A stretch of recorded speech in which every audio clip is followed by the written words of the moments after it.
در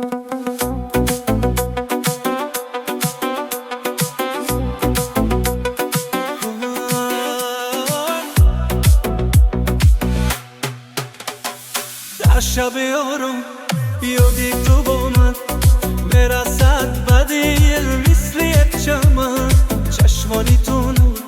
رفت شبی راهم تو نمیشود یک لحظه آرامم آوازی تو مثل سرودی باران برسد به گوش آرام آرام هر کجا روم با منی همیشه عشقی تو شده در دلم نوشته